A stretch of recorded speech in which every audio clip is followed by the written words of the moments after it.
Like, this whole thing only came together in like a matter of hours. So it came together by a very speculative email, yes. Which I didn't think would even be responded to. And you were like, no, let's do it tonight. Sure. Anyway. We've got 200,000 people listening. That is great. All right. Should we do this? Yes. All right. Okay, fine. I'm going to start asking you questions. Great. Fire away. All right. First, why did you agree to do this interview with the BBC? I don't know. I like spontaneity. And I don't know, there's a lot going on, and it seems like I actually do have a lot of respect for the BBC. Although sometimes I forget what the BBC stands for, you know. But what is it? Just kidding. You know what it stands for. Yes, I do. Yeah. So there's a lot going on. So I thought this might be a good opportunity to answer some questions, and I guess maybe get some feedback too. What should we be doing different? I know the BBC, for example, is not thrilled about being labelled state-affiliated media. Not exactly. I mean, I was going to get to that later, but let's go for it now. It's officially objected to that term. Do you want to respond to it? Yeah. So our goal is simply to to be as truthful and accurate as possible. So I think we're adjusting the label to be publicly funded, which I think is perhaps not too objectionable. We're trying to be accurate. I'm not the BBC, but publicly funded is how the BBC describes it. Okay. So that would be accurate. That's if we use the same words that the BBC uses to describe itself, that presumably would be okay. I'm not asking you for a yes or no, since you're not running the BBC per se. But it seems to pass a reasonable So you're going to change those labels on the BBC Twitter feed and also NPRs as well? Yeah. Right. Publicly funded. Good. Basically, that's we're trying to be as accurate as possible. Okay. Yeah. All right. Fine. First of all, I just want to clear something up. Are you sleeping in the office here? I sometimes sleep in the office. Like in the library? 5 days a week? No. 3 days a week? I'm not here 5 days a week. But there's a library that nobody goes to on the 7th floor. There's a couch there, and I sleep there sometimes. Okay. In terms of the general overview, the reason why I think you've agreed to do this is because you wanted to talk about the first 6 months as chief executive owner of Twitter. It's kind of like whatever you want to talk about. You know? Right. So, how do you think it's gone? Well, it's not been boring. It's been quite a roller coaster. I mean, things are going, I think, reasonably well. I mean, we've seen some all-time highs in terms of total user time. We passed 8 billion user minutes per day, which is a lot of user minutes. So usage is up. Growth is good. The site works, mostly. We have a few glitches here and there, but the site is working fairly well. And we're doing it with a small fraction of the original, headcount. So, I mean, you mentioned outages there. There have been several. Yeah. And we've actually spoken to an engineer who works at Twitter, and they said that the plumbing is broken here and it's on fire and there could be problems at any minute. Do you accept that? I mean, there have been a few outages, but not for very long, and it's currently working fine. So it doesn't keep you up at night that Twitter might go offline again? At this point, I think we've got a pretty good handle on what makes Twitter work. And we're also doing it with 2 data centers instead of 3. So we used to have 3 data centers. We shut down one of them. So we're actually at roughly two-thirds of the prior compute capability. But we've made so many improvements to the core algorithm. In some cases, we've improved the core algorithm by 80%. So the actual CPU usage or computer usage is dramatically less. But the results speak for themselves. The system, despite being at all-time highs of usage, is fast. It's responsive. It's more responsive than it was before the takeover. And we've also added long-form tweets. You can now post videos up to 2 hours and soon videos of any length. We're rolling out our subscriber programs so content creators can actually make a living on Twitter by having some of their content behind a paywall. And we open source the algorithm, so there's transparency about what tweets get shown, what content gets shown versus not. I think you say, what are you really going to trust? Are you going to trust some sort of black box algorithm from some other site, or are you going to trust something that you can actually see and understand? Do you accept that there are lots of engineers that are looking at at the way that Twitter is built and the lack of engineers because so many have left and are worried about the health of Twitter. Well, I mean, there've been many of these people have predicted that Twitter will cease to function. Their predictions have not turned out to be true.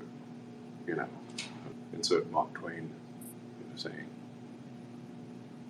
rumors about death of radio. Let's go back 6 months. We're literally on Twitter right now. Right. Let's go back 6 months and even further back than that. When you put that initial bid in, you then had a wobble. You kind of said, I actually don't want to buy Twitter anymore. I mean, it really is quite entertaining. I mean, it's like soap opera because when I first made the offer, the response was the board adopted a poison pill. So they were like, hell no, you can't buy Twitter. We'd rather die. We'd like chew on cyanide before being bought. That was their initial response. And then, you said, actually, I don't want to buy it. Because, yes. So you and then they said, no, you must buy us. Gun to the head. You have to buy us. I'm like, are you the same people who said you'd rather die than be bored? Doesn't that seem odd? So I guess my question to you is, in terms of, you said that the reason was because of bots, because Twitter was filled with bots. Well, now, looking back at it now, was there a little bit of you that thought, actually, maybe I've overpaid, actually, maybe I don't want to do this, I want to get out of this? Be honest. Yeah, no. The problem was that the publicly stated user numbers were in excess of the real user numbers. But I've heard you talk about that, yes, and you can talk about that. There are lots of bots, but yes. Basically, looking back at it now, was that the only reason that you wanted to pull out? Yes, that was literally the issue. It's like let's say you buy a warehouse full of goods, and you're told that less than 5% of the goods in the warehouse are broken. But then you actually get the warehouse. You look into the warehouse, and it turns out actually 25% of the things are broken. You'd be like, that's not what you said. And then, so then you changed your mind again and decided to buy it. Did you do that because? Did you do that because you thought that a court would make you do that? Yes. Right. Yes, that is the reason.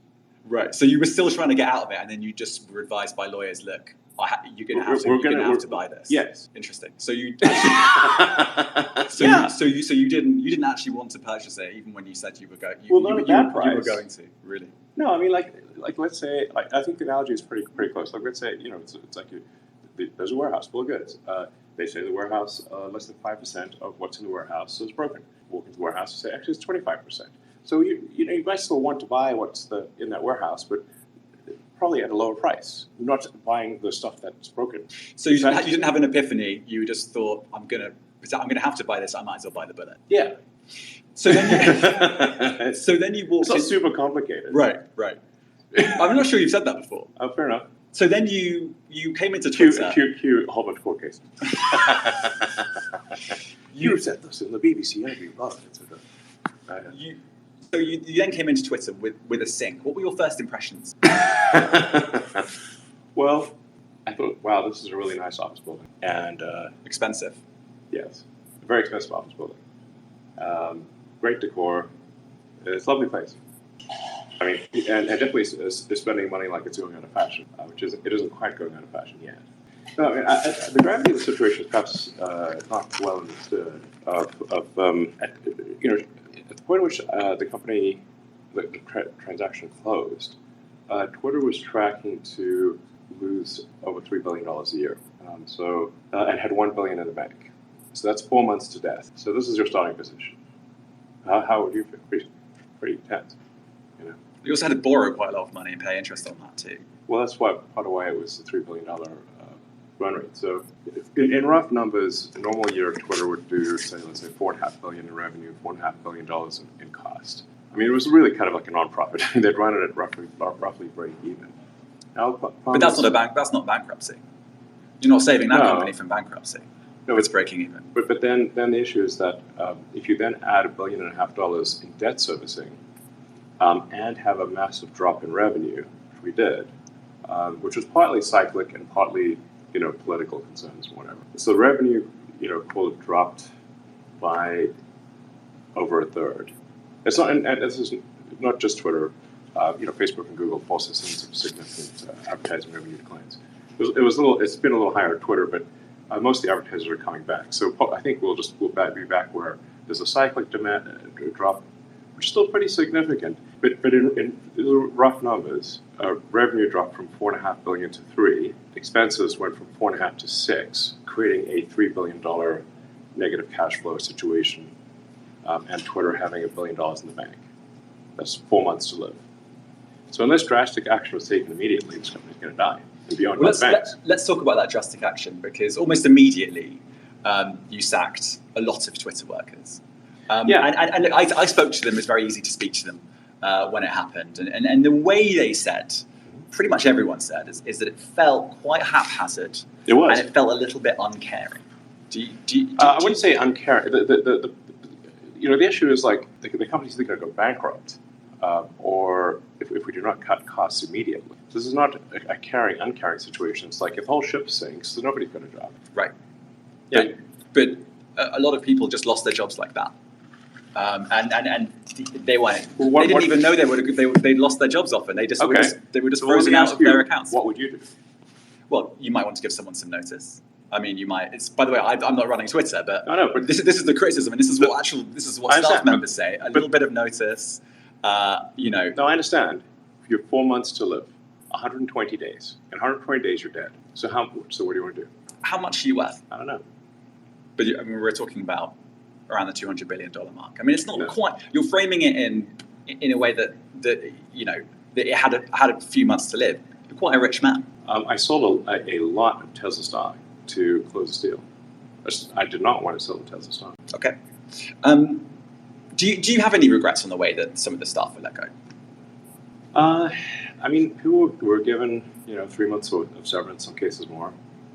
So, but we're like I said, the companies need to run on their own cognizance. It's not so easy for me to sell stock as you might think. I have to sell stock during certain periods. I can't sell stock during other periods.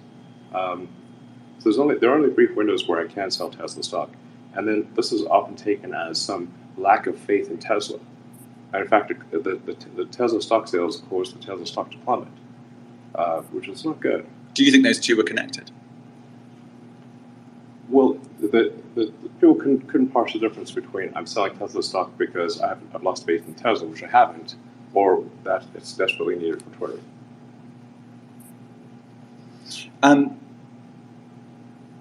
Okay, and then after that, you let go of a lot of staff, obviously Twitter became slimmed down a lot, and then you started making some more policy decisions. One of those policy decisions was to bring Donald Trump back. He hasn't actually tweeted yet. Right. Do you expect him to come back at any point? Like, have you spoken to him? I don't know. He may or may not come back.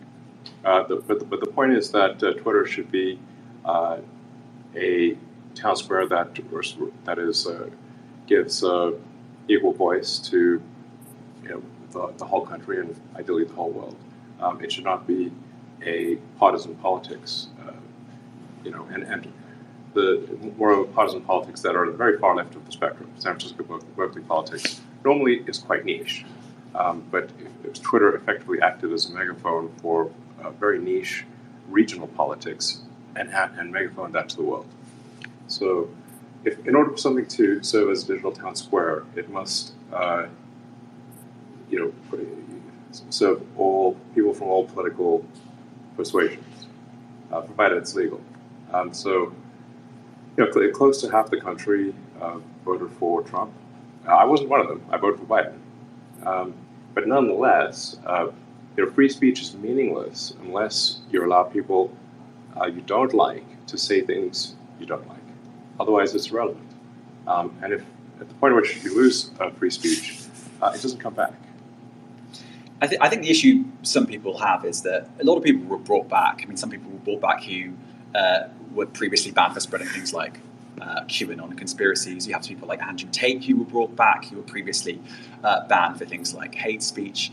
Do you think you prioritize freedom of speech over misinformation and hate speech? Well, who's to say that something is misinformation? Who is the arbiter of that? Is it the BBC? You're literally asking me. Yeah. Well, no, you Who are is the the arbiter on Twitter because you own Twitter. Yes, I'm saying who is to say that one person's misinformation is another person's information? The point at which you say that there is this is misinformation. Like, who is going to decide that? But you accept that misinformation can be dangerous, that it can cause real-world harms, that it can potentially cause. Yeah. So the point I'm trying to make is that the BBC itself has at times published things that are false. Do you agree that has occurred? I'm quite sure the BBC have said things before that turn out to not be true in its whatever it is 100-year history. I'm quite sure. Yes. Even if you aspire to be accurate, there are times where you will not be. Right, but I think in the grand scheme of things, the BBC does aspire to be accurate. But you accept there has to be a line in terms of hate speech. I mean, you're not looking at total 100% unrestricted speech. I generally am of the opinion that if the people of a given country are against a certain type of speech, they should talk to their elected representatives and pass a law to prevent it. So, for example, you cannot advocate murdering someone. That's illegal in the United States, and everywhere, really, I suspect. So there are limits to speech. I mean, I guess taking your argument to a logical conclusion then, do you accept that there's more misinformation on the platform if it's not being policed in the same way? I actually think there's less these days because we've eliminated so many of the bots which were pushing scams and spam. And previous management turned a blind eye to the bots because their bonuses were tied to user growth. And if your compensation is tied to user growth, you're not going to look too closely at some of the users. That's part of the problem. So I think we've got less misinformation because we don't have the bot problem that we used to do. And we also have given a lot of attention to community notes, which corrects, where the community itself corrects misinformation. It's been very effective. I would only just add that we have spoken to people who have been sacked that used to be in content moderation, and we've spoken to people very recently who were involved in moderation, and they just say there's not enough people to police this stuff, particularly around hate speech in the company. Is that something that you want to address? Talking about? I mean, you use Twitter, right? Do you see a rise in hate speech? I mean, but just a personal anecdote, like what do you? I don't. Personally, my for you, I would see I get more of that kind of content, personally. But I'm not going to talk to the rest of for the rest of Twitter. You see more hate speech personally. I would say I would see more hateful content in that. Content you don't like or hateful. What do you mean to describe a hateful thing?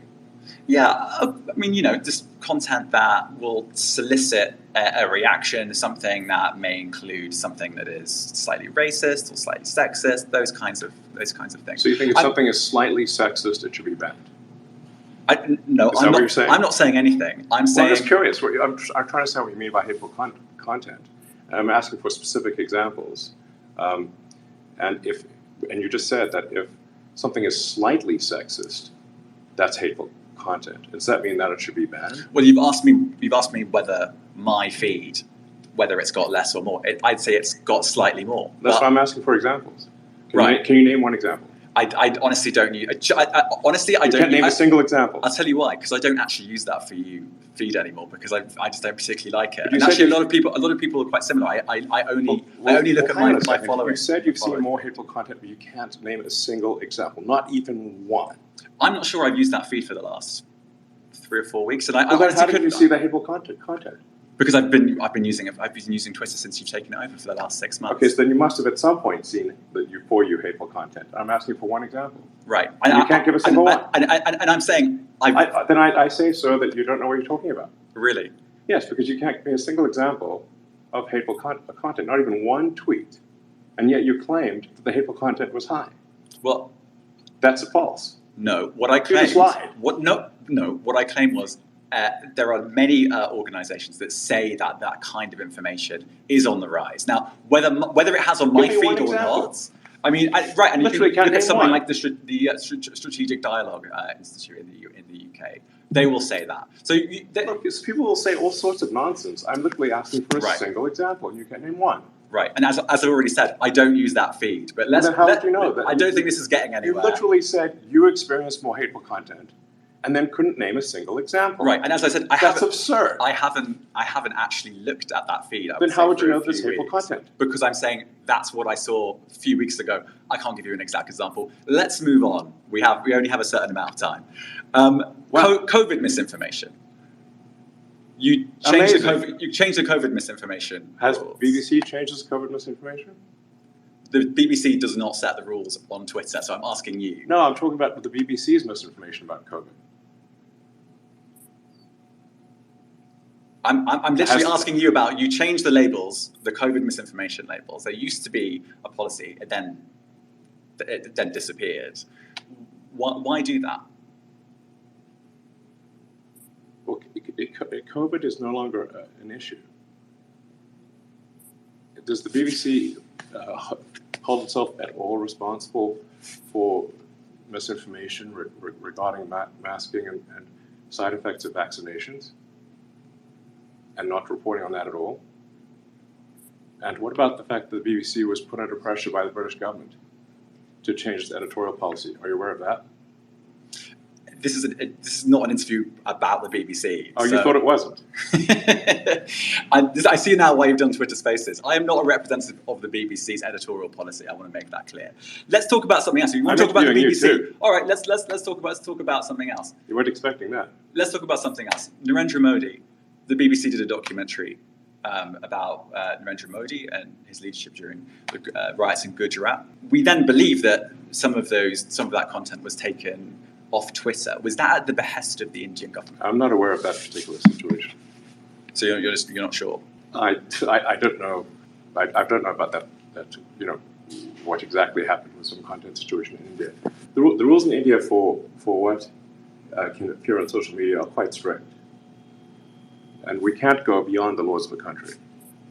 But do you get that if you do that, you incentivize countries around the world to simply pass more draconian laws? No. Look, if we have a choice of either our people go to prison or we comply with the laws, we will comply with the laws. The same goes for the BBC. Okay. Since you became CEO, there's been another story in town. No, I'm not CEO anymore. Okay, you're chief twit, or what are you? No, my dog Floki is the CEO. Okay. He's taken over. I saw that. Yeah. Okay, so TikTok has also been in the news. There's talk of perhaps the Biden administration wanting to potentially ban it or force a sale. What's your view of the situation? I don't really use TikTok. One of the reasons that I emphasize that that our goal here at Twitter is to maximize unregretted user minutes or unregretted user time is that I hear many people tell me they spent a lot of time on TikTok, but they regret the time spent. And that seems like, okay, well, we don't want to have regretted time. We want the time to be unregretted, where you learned things, you were entertained, amused. Frankly, I get more laughs out of Twitter than anything else, and many people tell me the same thing. So that's a good sign. For TikTok itself, like I said, I just don't know enough about what's going on there. I can't say I have a strong opinion on TikTok. So you'd have an opinion on whether it should be banned or not? I'm generally against banning things. So I'd probably not be in favor. It would help Twitter, I suppose, if TikTok was banned, because then people would spend more time on Twitter and less time on TikTok. But even though even if it would help Twitter, I would be generally against banning of things. Okay. Do you feel sometimes that your many business interests might get in the way of you having an opinion? For example, Tesla has major connections in China. Do you wouldn't have a certain opinion on something or feel uncomfortable about saying something because of your other business interests elsewhere? Do I look uncomfortable? Actually, I do. I look uncomfortable. Yeah, I mean, look, Tesla's got activities around the world, and so does SpaceX. Once in a while, those things do come into conflict. But it's not like Twitter's operates in China. It doesn't. Twitter's banned in China. So, and certainly I've received no communication whatsoever from the Chinese government with regard to Twitter. Okay.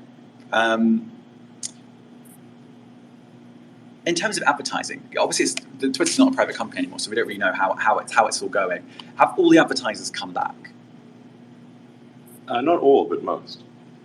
And you can see it for yourself on Twitter, even in the For You feed. Right. I mean, in the following feed. Not use For You because it's not. Right. Filled with hate speech, I'm told. That's not what I said. Okay, fine. Well, why don't you use For You? What's wrong with it? How is it going? Is Twitter in profit now? No, Twitter is rough. I'd say we're roughly break even at this point. And I think you've said before you see a world where you could be in profit. Is there a timeline on that, do you think? I mean, depending on how things go, if current trends continue, I think we could be profitable. Or, I mean, I'd say, to be more precise, we could be cash flow positive this quarter if things keep going well. This quarter, as soon as that? Possibly, yeah. Wow. And do you have a message for the advertisers? I mean, can you say which advertisers haven't come back?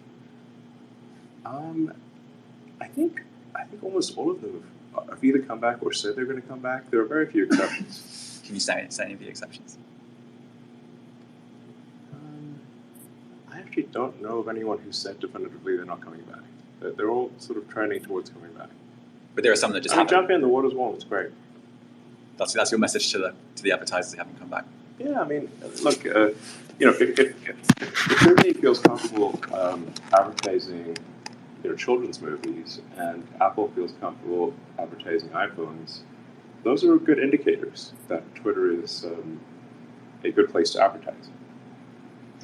I want to talk about if you have any regrets. And I think you were booed at a Dave Chappelle concert. I think your own lawyer said a little. Well, some say a little, some say a bit more. I think your own lawyer said you couldn't get a fair trial in San Francisco because there are lots of people that don't necessarily like you here. Yeah, but I have to say I was wrong. He was wrong, I guess, because I was acquitted by the San Francisco jury unanimously. So, yeah. But I guess. But look, do you have any regrets buying Twitter? I think it was something that needed to be done. You said earlier quite difficult. I'd say the pain level of Twitter has been extremely high. This hasn't been some sort of party. So it's been really quite a stressful situation. For the last several months, not an easy one. But apart from the pain, I mean, so it's been quite painful. But I think at the end of the day, it should have been done. I think were there many mistakes made along the way? Of course, but all's well that ends well, and so I feel like we're headed to a good place. We're roughly break even. I think we're trending towards being cash flow positive very soon, like literally in a matter of months. The advertisers are returning.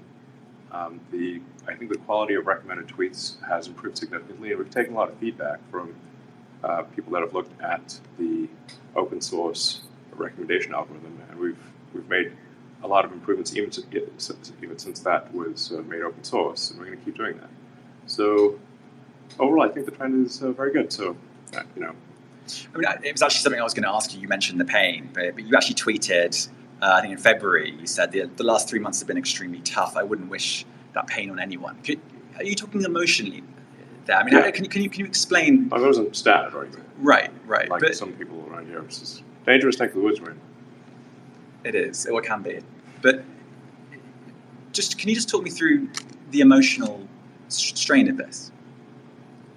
Yeah, I mean, look, I've been under constant attack. I mean, it's not like I have a stone cold heart or something like that. If you're under constant criticism and attack, and then that gets fed to you nonstop, including through Twitter. It's rough, Now, at the end of the day, I kind of think that if you do lose your feedback loop, that's actually not good. So I think it is actually important to get negative feedback. I don't turn replies all, and I actually I removed my entire block list, so I don't block anyone either. So somebody can so I get a lot of negative feedback. What's been your good to get negative feedback? Right. Is it, when you talk about the emotional strain, you've gone back to feedback. Is that the thing that's been most difficult to take, the sort of negative feedback? Yeah, I mean, if the media is writing non-stop stories about why you're a horrible person, I mean, it's hurtful, obviously. I'm interested. I've written down a lot of these questions, but I haven't written this one down. But it's interesting. It feels like you have quite a kind of interesting relationship with the media, because in some ways you're quite skeptical, quite critical, certainly of established media, but also you kind of get hurt by what the media writes, and you seem to. Obviously, you do get your news still from the BBC, as you've already said. So I literally follow the BBC. Right. Twitter. So do you feel you have a kind of odd relationship with the media? Yes. Go on, explain. No, it is somewhat of a love-hate relationship. Although, I mean, it might be tilted a bit more towards the hate. But it's I think that this is sort of part and parcel of having a free media situation, which is that I do take part in that the media is actually able to trash me on a regular basis in the United States and the UK and whatnot, whereas in a lot of other places the media cannot say mean things to powerful people. Okay. So I think it's better that we have a situation where the media can say mean things to powerful people. If we're talking about the media, let's talk about verification labels.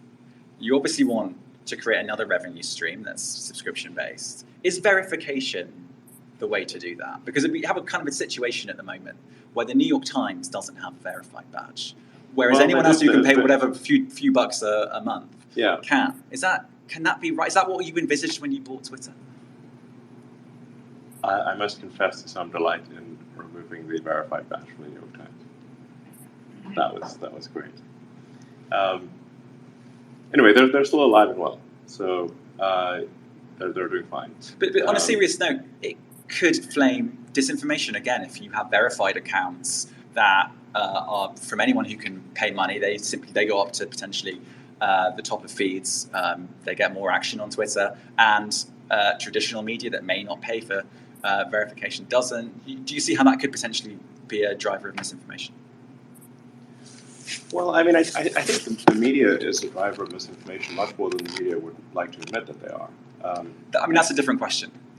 Yeah, but you are sort of saying like who knows best, the average citizen or someone who is a journalist. And I think in a lot of cases is the average citizen that knows more than the journalist. In fact, I mean, very often when I see an article about something that I know a lot about, and I read the article, it's like they get a lot wrong. So the best interpretation is is someone who doesn't really understand what's going on in the industry, has only a few facts to play with, has to come up with an article. Now, it's going to be, it's not going to hit the bullseye. So then, like, generally, this is how I explain this to other people. If you read an article about something you know about, how accurate is that article? Now, imagine that is how essentially all articles are. They're an approximation of what's going on, but not an exact situation. So if somebody is actually, let's say, in the fray, or like an expert in the field, and was actually there, and writes about their experience of being actually there, I think that actually that's in a lot of cases going to be better than a journalist, because the journalist wasn't there. I think you said the legacy verified blue ticks are going to go next week. There have been a few deadlines on this. 420. Yeah, I see the joke. Is it definitely going to happen? That number will never leave me. I clearly. It cost you a lot of money. Well, fortunately, it didn't in the trial. Well, yeah, right, but for the SEC, right? Yes, we're going to ask for a refund. Yeah, okay. Yeah. Good luck. Let's move on from that. But blue ticks, in theory, all legacy blue ticks gone next week, and at that point you'll kind of work out whether this is going to sink or swim. Yes. What's your hunch? I mean, you've obviously. I think it's going to swim. Yeah. Yeah, it'll swim just fine. Okay. What are you looking for in terms of a revenue stream on that? What are your goals? Well, I don't think it's like necessarily a giant revenue stream. Even if you have sort of 1 million people that are subscribed for, let's say, $100 a year ish, that's $100 million. And that's a fairly small revenue stream relative to advertising. What we're really trying to do here with verification is to massively raise the cost of disinformation and bots in general. So my prediction is that any social media company that does not insist on paid verification will simply be overwhelmed by advanced AI bots. I mean, ChatGPT is essentially a zillion instances of ChatGPT. How would you even know? Is that really what you want on the platform? Do you want big news organizations being overwhelmed by bots so that they have to pay you some money? No, the point is that you won't be. If you pay. But a lot of organizations have already said they're not going to pay, like the New York Times. Well, then, that's up to them if they, can't make them pay. It's a small amount of money, so I don't know what their problem is. But we're going to treat everyone equally. So what we're not going to do is say that there's some anointed class of journalists who are the special ones who get to tell everyone what they should think. That it should be up to the people what they think. And even if an article is completely accurate and comprehensive and everything, they're still in writing that article, the media is choosing the narrative. They're deciding what to write an article about. So I'm hopeful that this can be more a case of the public choosing the narrative as opposed to the media choosing the narrative. But the media can choose the narrative, at least a combination of the media and the public choosing the narrative. And the public getting to weigh in on stories if they think they should add something to it or we got something wrong. And over time, I think if Twitter is the best source of truth, it will succeed. And if we are not the best source of truth, we will fail. Someone comes in and offers you $44 billion for Twitter right now. Would you take it? No. Would you consider it? No. Why?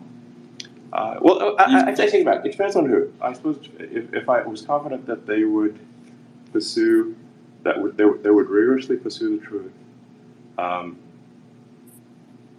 then I guess I would be glad to hand it over to someone else.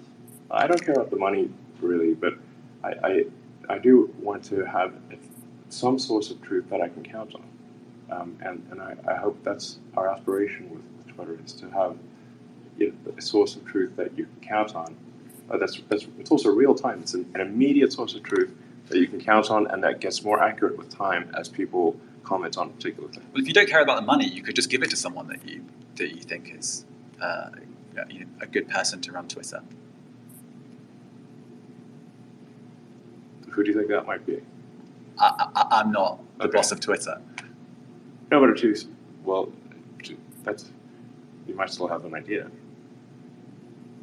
Who could run Twitter? Yeah. Honestly, I have no idea who could run Twitter. Yeah, it's a hard job. Okay, let's move on to. You said that you were going to stand down I already as have. chief executive, right? Okay. I can tell you, I'm not the CEO of Twitter. My dog is the CEO of Twitter. Okay. Have you got any? It's a great dog. Other than the dog. Very alert, and it's hard to get anything by him. Okay, that's good to know. Other than the dog, have you got any successes in mind? He's got a black turtleneck. What more do you need? Okay. All right. We're going down that route. Steve Jobs or Elizabeth Holmes are you making reference to? I guess more Elizabeth Holmes. Okay. I've forgotten the question now. He's got a husky voice and a black turtleneck. Problem solved. What were we talking about there? Who would you want? Have you got a successor in mind? Not yet. Hopefully at some point. Right. So, because you did say you were going to stand down. I did stand down. Okay. All right. Let's move on from that then. All right. What about this office? I'm intrigued about this office. You said it was expensive. You don't really need a CEO. Yeah. Yeah. Well, why can't we be an anarcho-syndicalist commune? I think Jack Dorsey kind of recommended doing that, and we kind of ignored it. Yeah, it was kind of bad, actually. This office, are you thinking about moving out of San Francisco? Not yet. Not yet. But yeah. No, I mean, this place is nice, and we I kind of like this office building, actually. Yeah. Okay, so you're not, because I know you've talked about there's been high levels of crime here. You actually said at one point we should do something about the crime. Right. People are dying. Right. We should take action. You've also talked about how potentially, I think you might have been joking, but you could turn this into a homeless shelter. So I guess the reason I'm asking is, you. We tried to turn it into a homeless shelter in the building owner rejected it. You tried to. Yeah, they won't let us. Which bits have you tried to turn into a homeless shelter? We're only using one of the buildings, and so the other building can be a homeless shelter. And you've tried to... Yeah, we would like to do it right now. Really? Yes. And you're being stopped by who? By the building owner. They won't let you? No. In fact, they wouldn't even let us take the W off the sign. So how were you going to do that? They're really quite What was your plan for the shelter? I don't know. We could just let people stay there. It's nice. Right. Okay. I didn't know that. They can bring their stuff, bring the tent and whatever. Right. And it's a roof over their head. Yeah. If the building owner lets us, we'll do it. Yeah? So if the building owner lets you, you would happily do that? Yes. Okay. All right. There we go. What's the most difficult thing you've had to do? What's the hardest thing you've had to do? In my whole life? In the last 6 months. We're talking about the last 6 months as Twitter boss here. Twitter owner. Well, shutting down one of our service centers was quite difficult because it turns out there were. I thought the service centers were redundant, but there were in fact a lot of things that were hard coded to this one service center, and so when we shut it down, we actually it was quite catastrophic. We lost a lot of functionality, which sort of really rushed to put it back. When was that? And that was around late December, early January. So that was the biggest sort of, I'm worried here. Biggest crisis, yeah. Yeah. And what about hard in terms of emotional? I mean, is letting go? I mean, what were the levels of staff and what are they now? I think we're around 1,500 people at this point. And there was, I think, 7,800.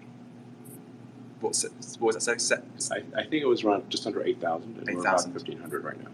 Okay. And has it been hard letting that many people go? Yeah. It's not fun at all. It's painful. I mean, I guess in what way do you feel like you need to speak to people when they leave? Or I mean, it's not physically possible to speak to that many people.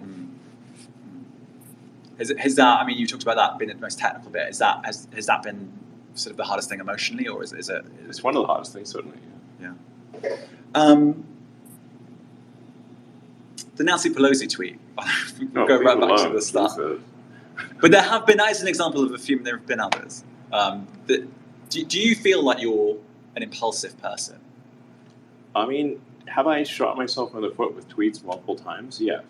Do you feel like I need bulletproof shoes at this point. you've definitely done that. The issue is that you're now a Twitter owner. Do you feel like you should look at your tweets more?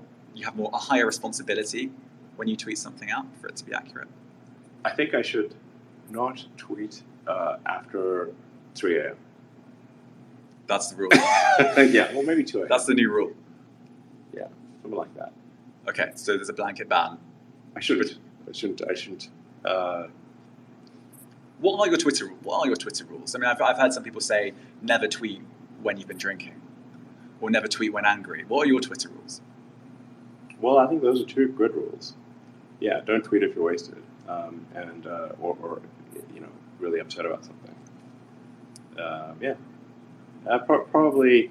I mean, a good friend of mine actually had a good suggestion, and it has helped, which is that if you're going to tweet something that maybe is controversial, save it as a draft and look at it the next day and see if you still want to tweet it. And that has been a good rule of thumb. Okay. So I've got a bunch of things in my draft folder that I'm glad I didn't send. I can't remember whether I've asked you this. This is my sort of wrapping up at this point. But yeah, do you have any regrets?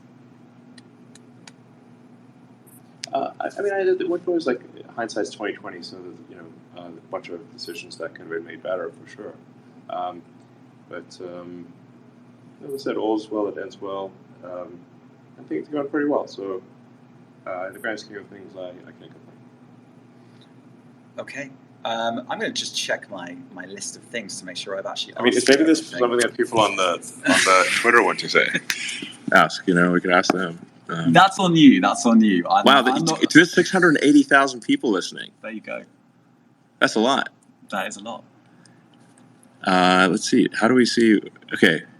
Let me see who. I'll just look at my tweet and see what people are saying or what questions they have.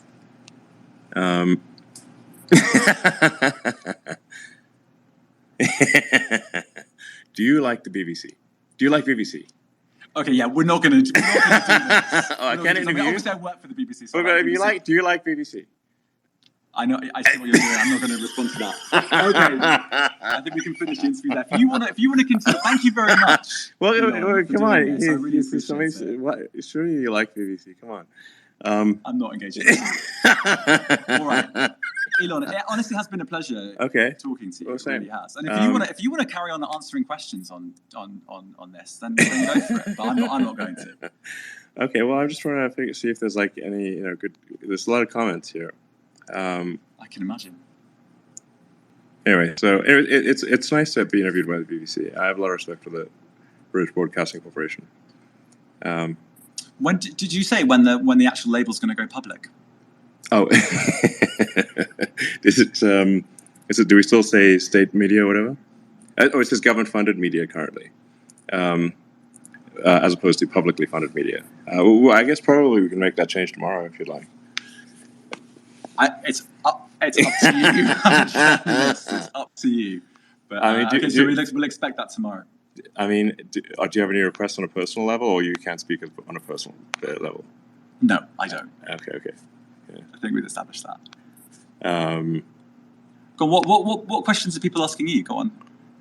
I mean, there's like a lot of comments. Let's see. I'm just literally looking at replies to the fact that the spaces. Are there any good questions that I've missed out in the last 6 months? I'm sure there are many.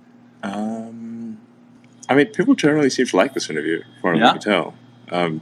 Very few negative comments, so generally positive. Is that that's probably bad for me. I'm scrolling as fast as I can to sort of see. I guess there's some complaints about Twitter Spaces needing some improvement. Let's fix Twitter Spaces is one of the comments. People like the fact that my dog Floki is the CEO. I'm really just scrolling as fast as I can here. I guess my reflection on this interview. I'd just like to say I like BBC. Okay. You obviously find that very funny. I do find it funny. I think, I mean, honestly, if listening to the interview, the answer about misinformation and saying, oh, we don't police misinformation in the same way, but because we try and get bots, because we try and take down bots, we're effective at bots, there's actually less misinformation on the platform. I think that's a big factor. I'd like to ask you one more question on that, because it does. I mean, that is quite a lot of people. I think will be listening to this and thinking, really, you're arguing you can police content moderation far less and end up with less misinformation. First of all, we do have content moderation. It's not like we don't. So. I've spoken to lots of people who've been fired. So lots of people have been let go. I mean, you've gone from 8,000 to 15,000. The censorship bureau was let go. I don't think the sort of putting a thumb on the political scales on the far left has been let go, because that's not right. That's not what you want for a public square. You got to have equal treatment for people from across the political spectrum. So, some of them are going to be upset about that. But like I said, my experience is that there's less misinformation these days, not more, and that the community notes feature is extremely powerful for addressing so-called misinformation. I mean, you've had community notes placed on your own tweets. Yes, one of them involving an alleged diamond mine. Diamond mine? A mine that what diamond mine? A mine that your father part owned. Yeah, my father never owned so you're thinking of an emerald mine? Emerald mine. Yeah, I'd like to see a picture of this alleged emerald mine. Because you've been community noted on that tweet. Yeah. Did you know that? No, but he never owned a emerald mine. This is total bullshit.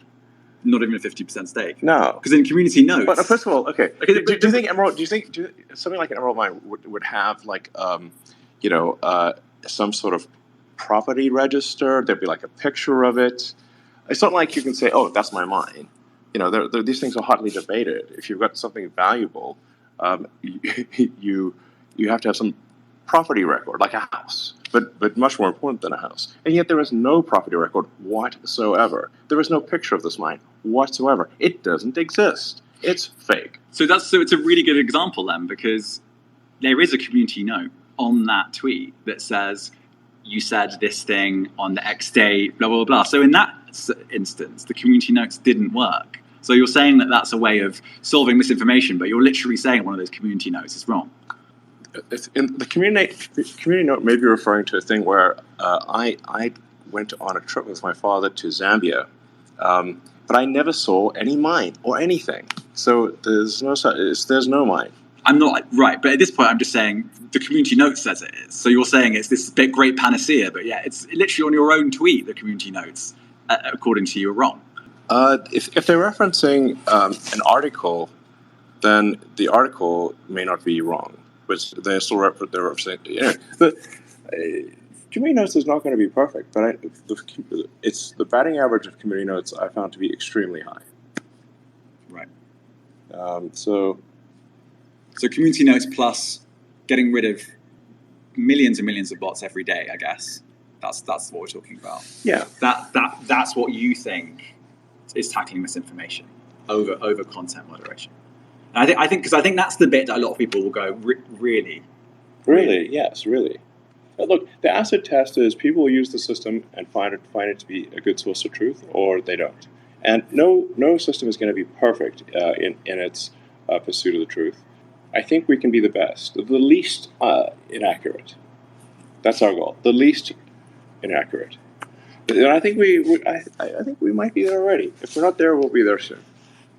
Do you have? I've spoken to people who think this. Do you have a kind of message for people who think that Twitter has been ruined?